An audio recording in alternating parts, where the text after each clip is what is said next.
Welcome to TDI Society. Hope you're all doing well.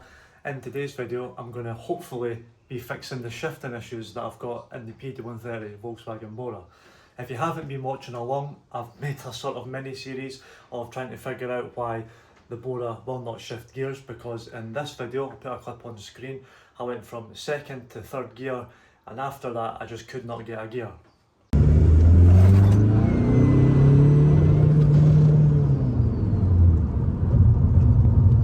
Ever since the car's been back, I've been taking things apart and looking more into why it won't shift gears, because the last thing I want to do is be changing a gearbox. And I think myself, you guys that are watching, commenting, and the guys on the WhatsApp group chat have figured out that it is the shifter end linkages. I got some new ones here. These were actually off Amazon. So you've got a smaller one here, a bigger one here, and then it came with two new clips as well.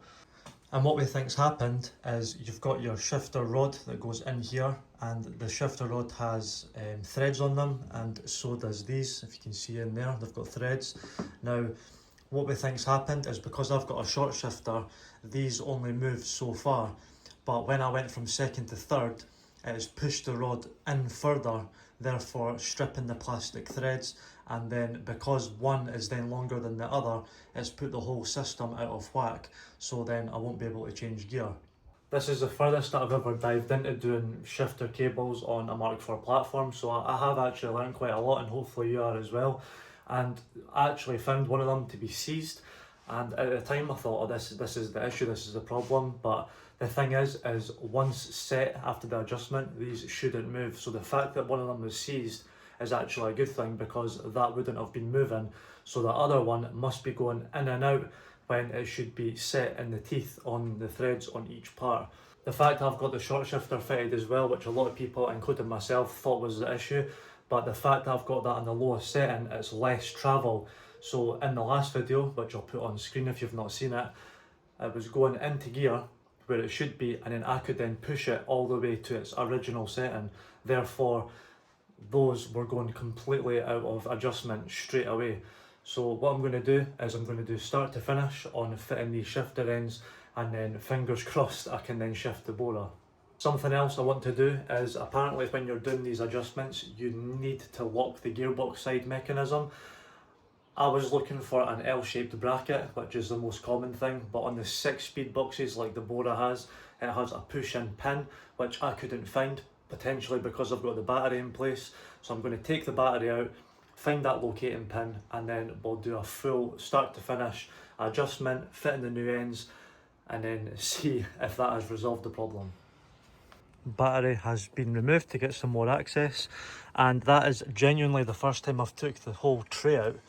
And what is this in behind here? What is that? And why is that there? That is disgusting, whatever that is. Might message the previous owner if his mum wants his curtain back. It's good that I've removed all this, because I can get in and clean all this, because I don't think it's been done in a good while, especially my ownership. And as we can see down here, this is what we're going to be working with. So this is the mechanism for changing gear, and down here is the pin that I need to lock the mechanism. So just now that is in gear, and if I move it to here, that is now in neutral. So I need to move this up and down, push that pin in, and then this shouldn't move, and then we're ready to fit the new cable ends. That is the pin now pushed in. So I pushed this down with one hand, gave it a little tap with a hammer on the way in, because it is quite stiff, and I've gave it some lubrication as well. So that is now locked in place, which I didn't do before. So if anything, this will be a better adjustment than previous. Now we will loosen these. So pull all the way back and twist, and then pull all the way back and twist. Inside the car now that we've unlocked the shifter ends, this is all nice and loose and not attached. Something I was questioning in the previous video is when you use an Allen key, like I have here, to put down this locating pin and into the hole, it sits off to like a second gear angle. like so. When it's located in the hole, you can see that it's sitting off to one side, and I thought, well, how can I adjust that if it's in second gear and then try and get it, you know, to line up? But I did look at the Volkswagen manual for doing this adjustment, and this is how you need to do it. Now that that's all locked in, we can change the shifter ends. So first things first, we'll just take off these clips. So 1 and 2. Don't worry about getting these the wrong way around, because this one has a slightly bigger diameter hole than this one, so you really cannot mix them up. So we'll take this one off first. As you can see, there is teeth inside here that do look very worn and stripped, and I think that this is my shifting problem, because once it locks in place like so, the shaft down there has threads, and then the threads in here should match together and not move. But I think when I'm shifting, that is basically going like that and then putting everything out of sort of calibration, if you like. Here's the new one, which is the bigger hole. Pull back and twist, and that is locked in position. Just doing that now felt so much harder to do than the other ones, so these must be stronger rated springs as well, or just newer, because the other ones are 24 years old, and how many times that has changed gear in 250,000 miles, I have no idea. So we'll pop this one on, and then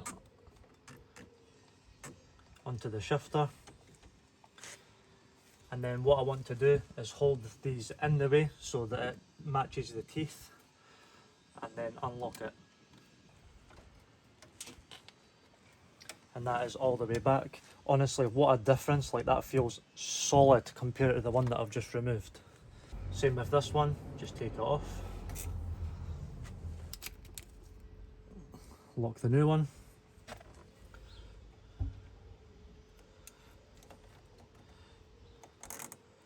Put it onto there. Hold these in place. And then lock. The fact that I really struggled to lock them into position is a good thing, because it means that it's properly grabbing on the shaft, and that feels way tighter. Fit the new clips.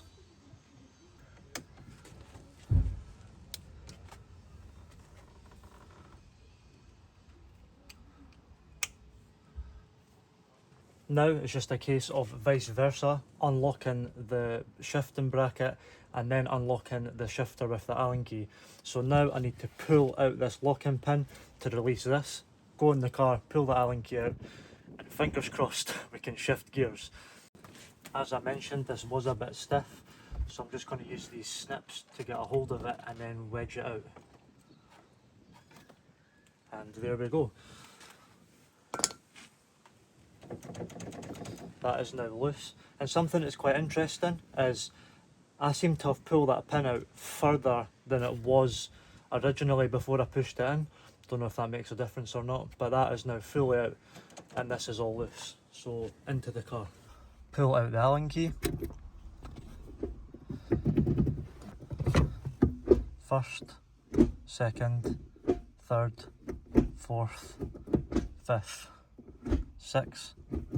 And if I go into third and try and push, that is solid. So that has sorted that issue. And then reverse. Yes, perfect.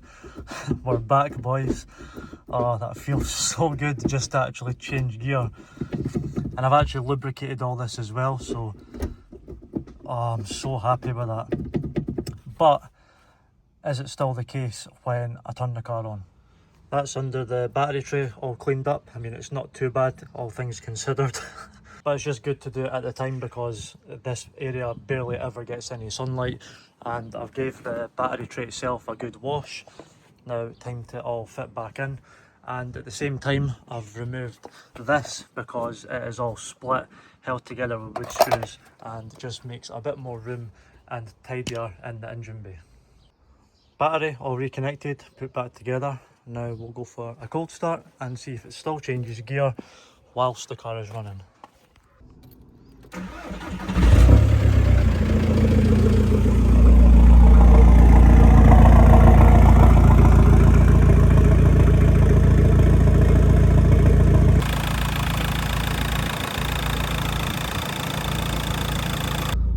Right, so clutch in, into first. Reverse. That works. First. Oh, I'm absolutely delighted with that. Obviously the main test will be taking it out on the road, which I will be doing because I need to test not only the gear shifting, I need to test if the rocker cover is no longer leaking, and also test out the sound of that new intake. What is rather annoying is I'm going to leave this looking like this just now, because when I removed all the centre console and the handbrake surround, it just completely disintegrated because someone has cooked here before and just made an absolute terrible job of it and basically ruined this part of the interior. If you know anyone that has a sort of black and light grey interior like this, please hit me up if you have something for here and here for sale. I do have the switch for the fuel cap here, so I can still use that. But as for now, it's going to be this stripped look, which to be honest, I don't really mind. But because it's got the rest of the interior, I do want a full interior.